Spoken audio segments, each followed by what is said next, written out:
Bring in show music, please. This is Squawk Pod, and I'm CNBC producer Cameron Costa. On today's episode, how bettors on prediction markets got election results right with Polymarket founder Shayne Coplan. A disparate group of market participants, like you see on Polymarket, is more accurate than any given expert. He's only 26, and he's at the forefront of the betting market wave. It's a good day to have someone from Polymarket on, Sorkin. You're a stud for getting this guy. This is his first interview. Is it really? TV. First interview on TV he's ever done. And who turned out the vote? Wall Street Journal columnist Tim Higgins says Elon Musk played a big role. The idea that Elon was giving young men purpose by going out and voting, that's pretty powerful. Plus, the Fed speaks, the balance of power in Congress is still undecided, and we're tracking our anxiety this November. The Oura ring is watching. This is your Zen place? This is my Zen place. Oh my gosh, what's the rest of your life look like? It's Thursday, November 7th, and Squawk Pod begins right now. Stand Becky by in 3, 2, 1. Cue, please. Good morning, everybody, and welcome to Squawk Box right here on CNBC. We're live from the NASDAQ market site in Times Square. I'm Becky Quick, along with Joe Kernen and Andrew Ross Sorkin. The Dow soared by more than 1,500 points yesterday. That was a gain of more than 3.5%. You had the S&P up by 2.5%. And by the way, the biggest gains we've ever seen on a post-election day. NASDAQ was up by nearly 3%. If you check out Treasury yields, yesterday the yields were pretty sharply higher. We're at about the same levels this morning. The 10-year is yielding 4.43, the 2-year's at 4.25. And then if you check out Bitcoin, yesterday Bitcoin was up by about 10%. This morning back down only by about 1.25%. So week to date, you could see up by about 8.5%, just above $75,000 for Bitcoin. And we talked about gold. Gold was weird yesterday. Yeah, I wasn't watching it closely until you Yeah, told me. because it I fell, didn't and notice here we it are was with down Bitcoin 80, here. down Yeah. $80. Weird, or 70. God forbid I say the wrong number to some of the gold nuts out there. We know who we're talking about. Meantime, let's talk about the election, bring an update on where things stand on some of the races that were just recently called. We're going to start with the House, where the balance of power has not yet officially been decided. Republicans have won 209 seats to 187 for the Democrats. 218 seats are needed for control. Republicans retook control of the Senate and currently hold 52 to a 44 lead there, with key seats in Pennsylvania, Nevada, and Arizona not yet called. Now, in Michigan, Democrat Lisa Slotkin defeated former Republican Congressman Mike Rogers for the state's open Senate seat. That comes so close. despite a Trump victory there over Harris in the key battleground states. So a lot of folks 16,000 votes at just how tight these races have actually been. And then, as we know, Trump has also won in the battleground states of North Carolina, Georgia, Pennsylvania, and Wisconsin. Arizona and Nevada have not yet been called. But as we said earlier, we are going to be speaking with the founder of Polymarket in his first television interview. And boy, have the betting markets, if you will, over politics not only become a big thing and a big business, but have been, at least thus far, more accurate. Well, I did the math. How many times have we said the polls have been wrong? How many elections? It depends on the poll, and it's funny because every couple of years there's Somebody like gets a it sorta poll right, du jour. Yeah, and then there's they like, get it wrong oh, the well, they next were the time. most last time. Right. Looking at, it is early. I tried to add up the number of House seats that are already settled. There's a lot that aren't. There's a reason that we don't know. There's more than 30, at this I point. think, that have been settled. So, several of them are in California, where it takes my- longer because of local balloting rules. My son knows counties now, and he's pretty excited about Pennsylvania for our friend McCormick. Even though it's not done yet. But it slowly was eroding. But apparently the counties that are left there's some. One is primarily Republican. Still doesn't mean that it's a done deal. But Casey is almost an institution in the Senate, and some people thought when he finally left, it'd be from retirement. It would be an ousting, which is weird for someone to be able to do that, especially like a hedge fund guy. It's not the pretty first time impressive McCormick's candidate. run. Though. It's not the first time. No, it is. Well, he lost in the primary. He lost in the primary to Oz last year. And you say hedge fund guy. Yes, Bridgewater for a period of time. Army. But then what I was going to say is financial crisis. People forget. David McCormick was a deputy in the Treasury Department. That's right. With Hank Paulson during the crisis and played an instrumental role in keeping the whole international piece of it together. I measure people by how much money they have. That's really all I. So if you were at Bridgewater, you were doing pretty well, I would say, don't you think? I think he's had quite the career. How about that? Yeah. You weren't trying to no, the army thing and everything else is. He would have been a much better candidate than the other guy a few years ago too. But that was when that was the old Trump. It's when he was a loser. Your Oura ring, Andrew, I don't know how closely you were measuring this, but the smart device maker Oura has a new report out on the physiological effects of the tension on Election Day. Yep. The company's smart ring sensors, they measure heart rate and heart rate variability. They have a huge number of people that they're monitoring. Between 11 a.m. and 7 p.m. on Election Day, minutes of stress were up by 2.3%, and restorative time was down by 19.5%. Then at night, as states began to be called, the company tracked an increase in heart rate of 3.7% versus comparable nights. They do this for a lot of things. For basketball, they'll be watching for some of the big football games. But election night, obviously measuring the collective angst of the nation, heading into the election and then through election night. How's yours? Well, some of the worst sleep numbers ever. People were reporting. I was actually just looking at mine. So night, actually, so yesterday for me and Tuesday, this is actually quite amazing. For me, this is good news. They actually called it a normal day, which was that's good. But you could have a restorative day, or you could have a normal day, or you could have a very stressful day, and it managed to claim. I had some super high stress moments. You did? Certain hours. Was it between the hours of 5 and 9 a.m.? No, I actually, you may find this very strange. Yeah. This is your Zen place? This is my Zen place. Oh my gosh, what's the rest of your life look like? If you watch my charts between 6 and 9, it's actually quite level. How about? I could not say the same. How about 9 to 9:30? About 9. I didn't want to see any of their Oura rings the last couple of days. How about 9 to 9:30? Is it good between 9 and 9:30? Yeah, I'm actually. Is it? Yeah. Well, you're among friends. That's for sure. All good. All good. But here you're talking about Morning Joe. Yeah, talking about Morning Joe. Mourning. Morning Joe. I'm gratified that you're here with friends. I'm gratified. Yeah. I'm gratified that this is your safe space. I worry about the rest of your day. Thanks. Yeah. What the hell happens after that? A lot going on. Let's be busy. Brutal. We actually here today on the quarter point, so we're going to get the quarter point. Is that what happened? Yeah, yesterday the meeting began. Yeah. Today is the post. They moved it by one day to not be too close to the election. I was laughing. I was just thinking. Now we're going to hear from President-elect Trump. Great move, Lauren. Not political at all. Definitely something that should be happening. 100% behind, real estate guy, because now. It accrues to him, the benefits will accrue theoretically to him instead of that horrible politically motivated cut of 50 basis points. Come on, you got. I'm playing with you. I'm smiling. I'm laughing. You got it. I just wish that I had a little symbol. Or are you serious?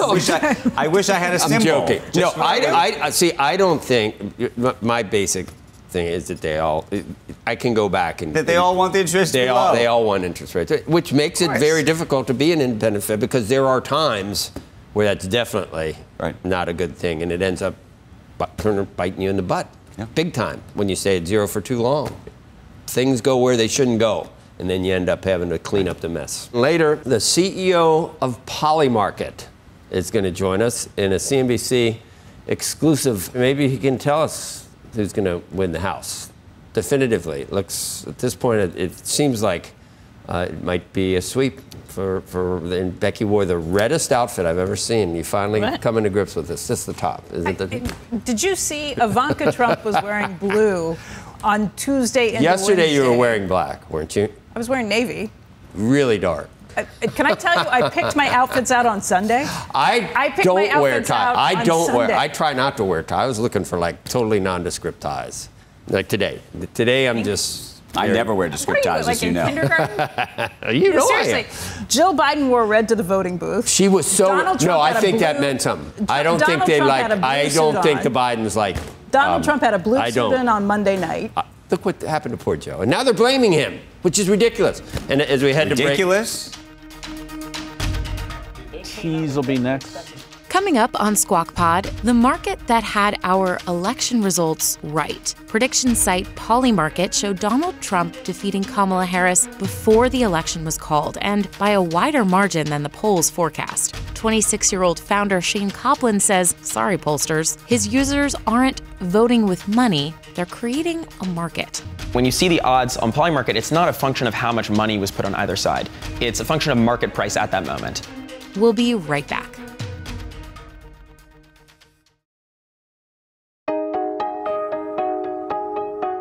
Welcome back to Squawk Pod. If there's anything we learned about America's political process in 2016, 2020, and now the 2024 elections, it's that polling isn't all that accurate. So what was accurate in 2024? Election prediction markets like Kalshi, PredictIt, and Polymarket had a clear preference for a Trump victory, despite both candidates appearing neck and neck in the polls. These markets allow bettors to wager on the outcome of an election. In this particular case, the U.S. presidential election. But there's a catch. Not all platforms allow U.S. users. After a legal battle, Kalshi offers markets on U.S. politics in the U.S., but Polymarket does not allow U.S. users. So the $3.7 billion flowing into its U.S. presidential election contract, all foreign wagers. In fact, one French bettor, dubbed the Trump whale, bet $30 million on a Trump victory using 4 separate accounts, flooding that market. The company did its own investigation into the whale's motivations. That Polymarket user will get a payout in excess of $40 million.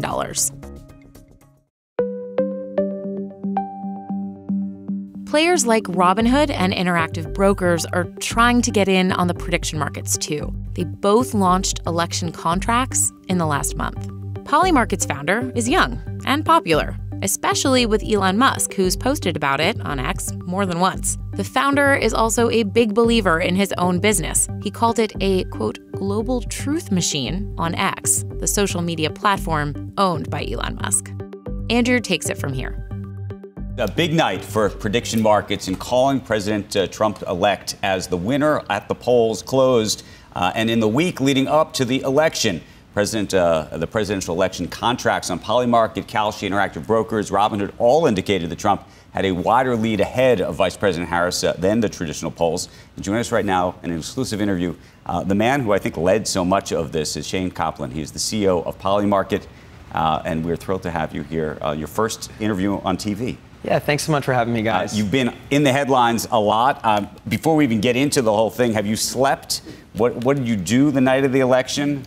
It was a late night. And I want to preface, thank you guys for having me, my first TV interview. And, as much as we feel vindication with Polymarket being right and now in hindsight being actually the most accurate way to follow the election, you guys were really the first people on TV to start talking about Polymarket and make it a thing.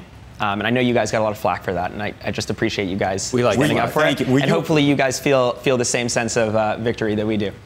We do, but let me ask you this: did you ever worry that that the markets, your market, might not be right?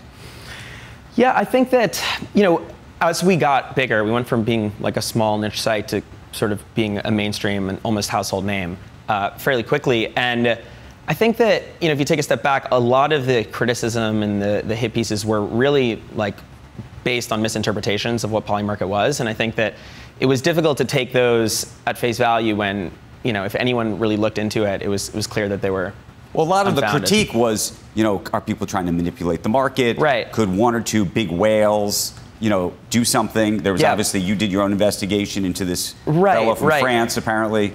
Yes. I think that the thing that people get wrong about Polymarket, the thing that I wish people would understand better, and maybe now that they're more open-minded to it, is that if someone takes a really big position on Trump, for example, there's someone on the other side. There's a counterparty. It's all peer-to-peer. So there's also a really big position being taken on Harris.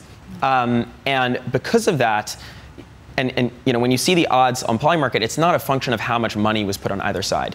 It's a function of market price at that moment. And usually there's a 0.1 cent spread. It's the tightest spread for this market in the world. And I think that when you think about it like that, some trade that someone made 2 weeks ago doesn't have bearing on what the market price is right now. So all I can say is I understand that it's a novel concept, and people were skeptical when it came around. But hopefully now people will be a lot more embracing of market-based information. So even if no one likes to lose money. So the big French trader, I don't know if you're watching, but I called him. He's not very well known. His name was Elon Musk. Yeah, that was a good one. Yeah, that was a good one, wasn't it? So, but a guy who doesn't care about even $100 million. I would think most people, nobody likes to lose $10. Right. I'm a prime example of that when I bet. It kills me if I lose it. So no one is going to just throw money away unless they really can. Now, is even a person like that, could they manipulate this Polymarket? It's a great question. So, if we run through that simulation, right, it's like, unlike the stock market, and we have all these stocks back here, the saying, and you guys know this better than anyone, is like the market can stay irrational longer than you can stay solvent, because you have leverage and there's all different types of things that could happen. With Polymarket, the outcome of the market is going to happen regardless, and there's no leverage, and you can very clearly understand the true value of a share, an outcome share, by just understanding and trying to discern what the probability is of that outcome. Hey, Shayne, I'm sorry, go ahead. Yeah, well, to answer your point, so if someone is coming in and basically is ready to lose money, what that is basically saying is they're willing to buy overpriced shares. And I think, we know this, but there's a lot of, smart money on the site, or paying attention to it. People, they're really smart all around the world. And if there's uninformed flow, if there's price insensitive flow, people are going to take that risk.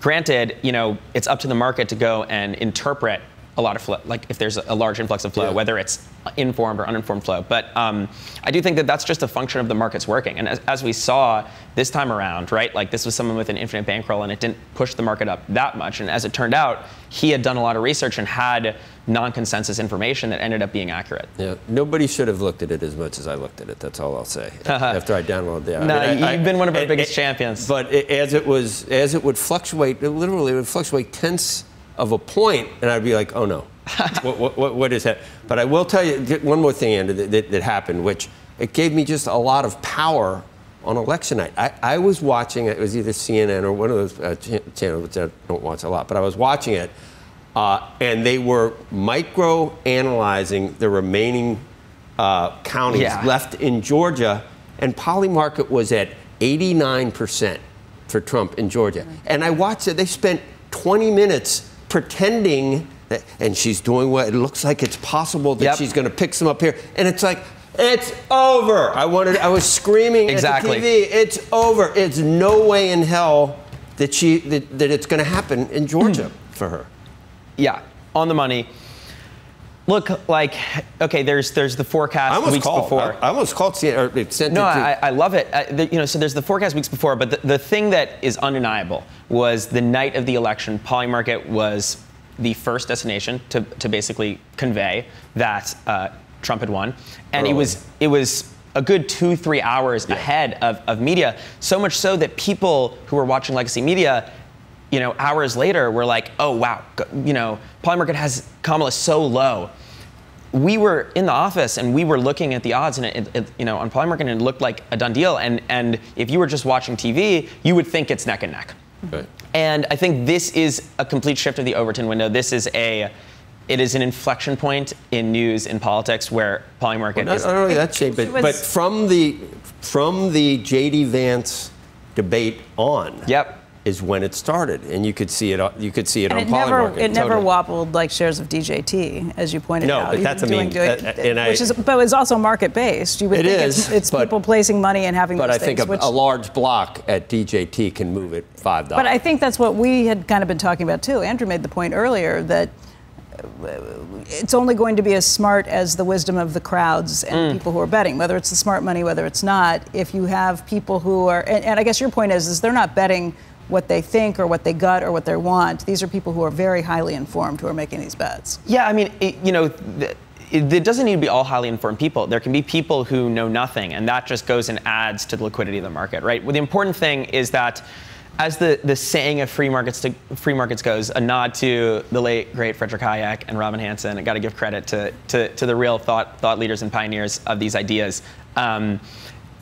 a disparate group of market participants, like you see on Polymarket, is more accurate than any given expert. Let me just ask you about the polls. Elon Musk posted, you probably saw this weeks before the election, that he said Polymarket was, quote, more accurate than polls as actual money is on the line. What do you actually think of the polls? Because one of the things is the polls, to some degree, I have to imagine, are the basis, maybe not, maybe I'm totally wrong on this, but as the polls moved around a little bit, Polymarket moved around a little bit. It's right? one data point. Yeah, it's one data point. I think. What do you think is going on with polls in America today? And, you know, I apologize to the pollsters. I hope we didn't put any of them out of business. But the thing about the polls is that what people really want to know is what's likely to happen. And people look at the polls and they see polls that tell you one thing and polls that tell you the other thing. And people gravitate to the pollsters that are funded, you know, by people that share their political beliefs. And then immediately it becomes useless. Now, what's cool about Polymarket is that the people who are market participants are going and looking at the polls and they're filtering through what actually matters, the signal from the noise. So they're pricing in whatever information is coming out through polls and through other things that matter, to the point where, you know, like you guys have been saying, all you really have to do is look at Polymarket. Right. Speak to this dynamic, though. You're based in Soho, New York. Yep. The people who technically are allowed to bet and use Polymarket are not allowed to be in this country. Right. And so what does that say about what they know exactly. or don't know? You know, that's a function of us starting, you know, as we saw on the Twitter, like just starting as a really small startup with basically no money and having to go and figure out and try to build the product the right way.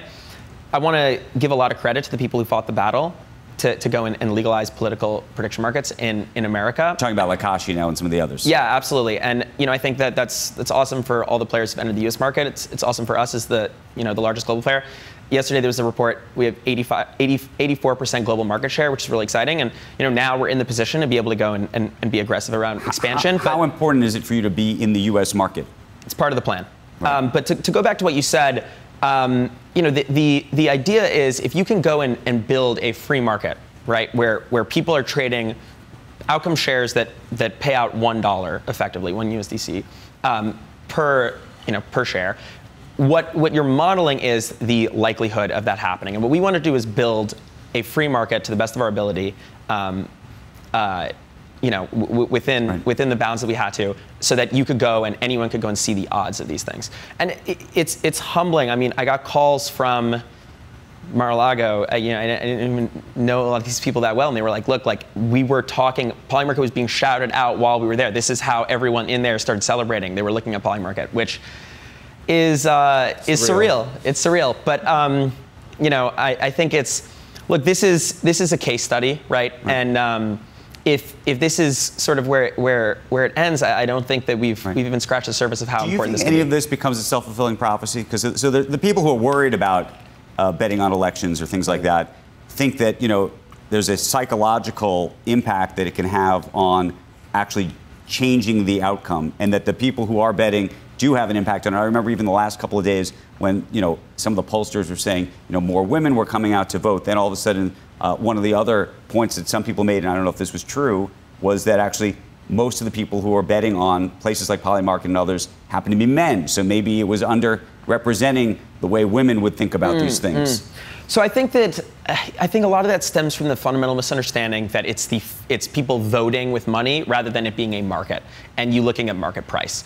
And ultimately, the best thing that we have to go and discern likelihood is a disparate group of market participants trading and looking at market price. And that's what we've done. And, you know, I think that Polymarket's in the mainstream now, right? And we're going to continue to push forward. We're going to continue to make it simpler. We're going to continue to make it more accessible.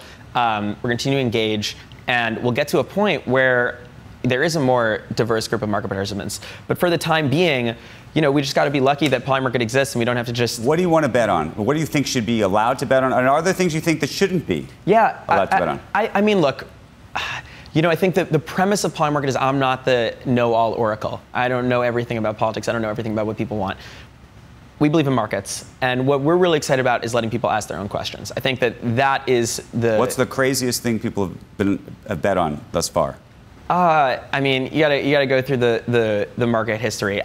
You know, not to go so nearby, but I think that the moment where Polymarket became something that, you know, was greater than I had, not that I had dreamed of, because this is what I had dreamed of, but had taken off on its own was when we called Biden dropping out. I think that was a big moment where people had said to me, really, really trustworthy people had said to me, Polymarket either is going to become the most important website in the world, or it's going to be a joke and a laughing stock, depending on what happens with Biden. And when we were the sole place to call him dropping out. I could have told you Biden was dropping out 2 years ago.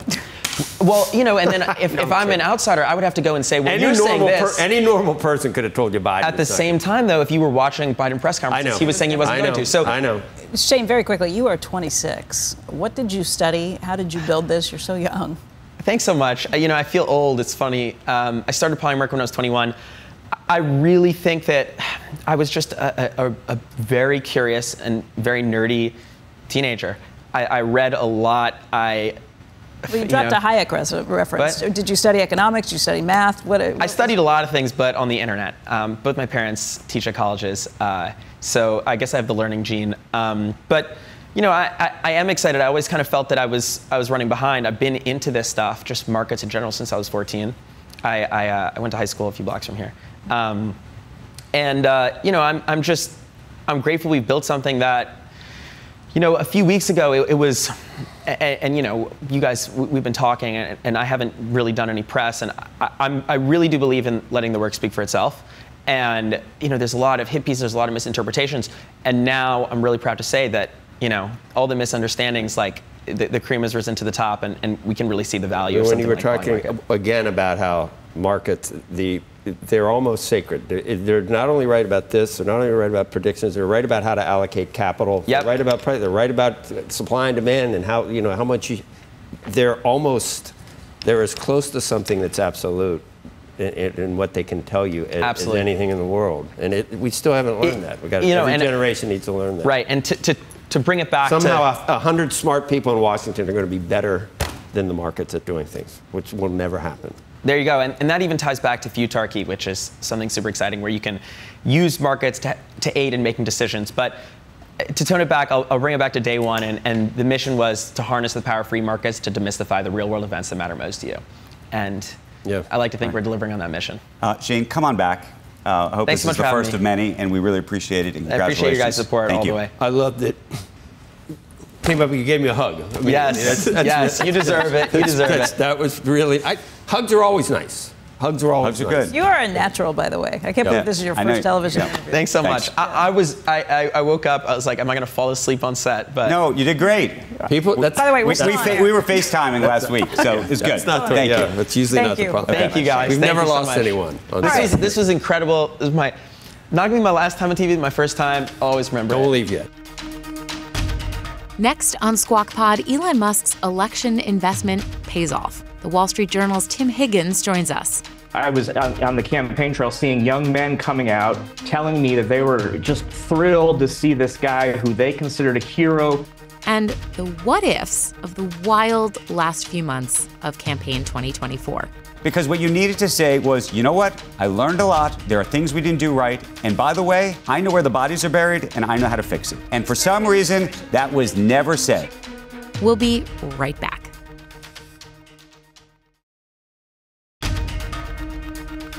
This is Squawk Pod. Up and Andrew, Q. You're watching Squawk Box on CNBC. I'm Andrew Ross Sorkin, along with Joe Kernen and Becky Quick. Got a lot going on this morning. One of President-elect Donald Trump's strongest supporters, entrepreneur Elon Musk, says he's just getting started with his political ventures. Joining us to discuss that, the Government Efficiency Commission, and more is Tim Higgins, the Wall Street Journal business columnist and a CNBC contributor. Vance was a big deal, Tim, but if you had to point to maybe one thing, a total game changer for the election of Donald Trump this time, I think Elon Musk had a lot to do with it, just in a lot of different ways. Almost as much as Shapiro would have had if that had been the vice presidential pick for. I don't think it would have changed things, but I think it would have made it a lot closer. Well, it's interesting. I spent a lot of time in Pennsylvania following Elon around as he was campaigning like a candidate. And And I was there on polling day and asking people as they came out of the ballot box about their kind of opinions. And Elon was definitely injecting a lot of excitement into people for this campaign. They might have already been Trump supporters, but this just kind of took them to another level. And really talking about the idea that Elon could be involved in the Trump administration got people kind of salivating at the kind of the notion of him getting in there and just kind of cutting government, cutting spending like he did at Twitter turned X. And I just think that he is, perceived to be, I don't even know if there's numbers that, I don't know how his brain works, so I don't even know if IQ works for that. But he's a pretty smart guy. That doesn't make him a great judge of people necessarily or a great judge of character. But I certainly would think that an endorsement there spoke to a lot of people, obviously, more than I'm thinking of some other billionaires that where their endorsement probably didn't matter quite as much, especially when, the perception of how smart they are. Well, it was, names. Yeah, I mean, I think I know who you're talking about, but when a segment of people that he really spoke to that was very important was young men. Time and time again, I was on the campaign trail seeing young men coming out telling me that they were just thrilled to see this guy who they considered a hero, who they drew inspiration. At one stop in one of the Philly suburbs, I was talking to some young guys. One guy hadn't been employed since the COVID pandemic, and is talking about how he just saw Elon speak and he was just inspired, feeling like maybe he had some purpose in his life that he could go pursue. And the idea that Elon was giving young men purpose by going out and voting, that's pretty powerful. Yes, you would have to think so. Oh, okay, where am I going from here? I know where I'm going. I was already seeing bumper stickers that said, I like my car, I like my Tesla, Elon, shut up. So I was already seeing those. Is this going to hurt any of his businesses at this point? I mean, you look at the, I don't know what you call it, the recrimination, everything that's happening to the losing side at this point. It's I don't know what, there's like 7 stages, aren't there? I don't know where we are right now. We're in one of the early ones. It's not really denial. It's certainly not acceptance yet, but we're in one of them. Is it going to get worse? Will there be people who will never buy a Tesla now that would formerly have wanted to help the climate and buy a Tesla? Yeah, absolutely. People I've heard from are absolutely saying that. Yes, he very much appealed to certain people, Republicans, very excited. But these aren't necessarily EV buyers. And we have seen in the consumer data this year a pullback among Democrats who say that they wouldn't consider a Tesla. Democrats, as you know, are big buyers of electric vehicles and had been big supporters of Tesla in the past. So this is a risk kind of going forward. If this is seen as a political brand, that could be a challenge. What's going to happen at Truth Social? That's the hardest thing to really understand. This weird, Trump's on X now, and Elon is attached at the hip. It just seems like it would benefit X at this point. We never have understood why it's almost a meme stock, but how does that work itself out? That I think was one of the dramas to play out, but I think one of the winners here in the election season has been X. Maybe not having the same kind of user base that it once had, but engagement is up according to third-party data, and it clearly is part of the conversation. Elon might have lost money on the acquisition. It might not be as valuable as it once was, but the overall value to his operations, his personal brand, clearly it's a huge winner for him. It would have been difficult if there was no X, if you had, during this election, had to depend on legacy media. I guess maybe we're legacy media. I probably shouldn't say these things, but thank God for X. Well, it's interesting. All that money that he poured in, that's important, right? But a lot of billionaires pour money into election. It was his ability to kind of command the media narrative using X, his celebrity. These things probably, in kind of hindsight, were huge advantages, more important than the money he put into the race. Right. I guess I shouldn't have said that to you either, Tim. I'm sorry about Wall Street Journal. We need legacy media. I love legacy media. I do. I love it. We'll fix it. WSJ.com. Don't forget to go. We'll fix it. Fix it or forget Shapiro may have performed better, and he might have, but if he didn't win, I don't think he would have won. He would have been thrown to the trash heap in terms of never being able to run again. No, I think it would. I think the whole campaign could have been different. I really do. Yeah. I think the whole campaign. Well, I said that right at the very beginning. I thought he's an assassin. He's smart. He's happening. He's got an incredible future. And the guy she picked, that was her first decision. That was the craziest pick in the history of, and the recriminations. I don't know if the vice president would have been the answer. But it could have made it. I don't think it would have changed the outcome. I think the recriminations have to start with Biden. Well, I don't. With Joe Biden and Jill Biden and Pelosi. No. Oh my God, that's the only way. The party elders were controlling everything. I understand, but they wanted Biden. I understand that's what they wanted. I'm just saying propped him up. Don't blame him. Anybody who's president wants to stay president. But it was the campaign they ran to. Right. But that was fundamentally the problem. Campaigns and candidates. And then Harris, unfortunately, for her cause was not the ideal candidate. Was the first decision, and I don't think ran the right campaign. The first decision. I mean, you saw Shapiro. You've seen him speak. You've seen everything. And the very first decision was the guy who, thinks you can run a pick six and 48 can't load of 50 a shotgun. states went more Republican than they had in the last one. Even the states that didn't win. Right. I don't think it would have made a difference. But also, you say vice presidents don't make a difference. I think that the turn started with J.D. Vance's debate. I think that's when that's when I started watching Polymarket, and it started. Sure, but I think the real issue was that there was almost a honeymoon period that was inevitably going to end. I think it just happened to end around the time of that debate. I don't think the debate itself was it. And I think once you actually had to start asking real hard questions. You saw someone make a better case for electing Trump than Trump made himself. I think once you started having to ask real hard questions, and some of the answers were not the answers that separated her from Biden, that's when things Democrats have a much wider bridge in the party between what they want to do, and they're trying to please all constituents. At that point, people were grasping straws for anybody other than Biden. We had Barry Diller come in and say she exhibited all these leadership qualities by being able to accept the appointment of their candidate. Look, I think the second when she was asked, what are you going to do differently from Biden? And she said, it's the same, basically. That was a tough position to be in. Well, that was the end. Because what you needed to say was, you know what? I learned a lot. There are things we didn't do right. And by the way, I know where the bodies are buried, and I know how to fix it. And for some reason, that was never said. She was part of the Biden administration. It's hard to separate. Every day you were talking about the economy was the greatest ever. And it was. And it is. So then why try to differentiate yourself from the record of the guy that you were the vice president of? Because you could, on a nuanced basis, say there's certain things that we did right and certain things we did wrong. The economy piece we got right. The immigration piece we got wrong. Oh. She wasn't in charge of it. There's going to be now people we know that breaking this apart for years to come. There's going to be people breaking this down for years to come to figure out what went wrong. Yep. Tim, thanks. Ring still low?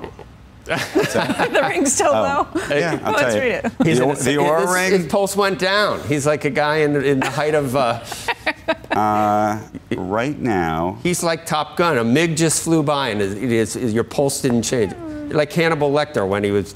All right. While that nurse's while you tongue. look that up. Yeah. I mentioned Hannibal Lecter. I'm Trump. It is Fed decision day. This is great, actually. I'm quote unquote engaged. There you go. Lock in, Maverick. You're already married. By the way, I was in restored and relaxed mode for most of the broadcast. Yeah. And then just in the last 3 minutes. Engaged, which means I wasn't engaged in the show at all. What it says your body's stress levels aren't at their peak, but they are activated a bit. So here we are. I think we all need to get the rings and just be measuring it as we do it. I might need to get one of those, too. Mine might say the same thing the entire show. Yeah, and then they can zap us when our levels start going up. Thank God I have 3 dogs. That's the podcast for today. Thank you for tuning in, as always. Squawk Box is hosted by Joe Kernen, Becky Quick, and Andrew Ross Sorkin, weekday mornings on CNBC, starting at 6 a.m. and going all the way until 9. Squawk Pod gives you the best of our show, top interviews, conversations, even jokes. I just wish that I had a little symbol. Or are you serious? I just wish I had a symbol. I'm joking. Get it all right in your ears in this daily podcast, available wherever you listen. We'll meet you right back here tomorrow. And we are clear. Thanks, guys.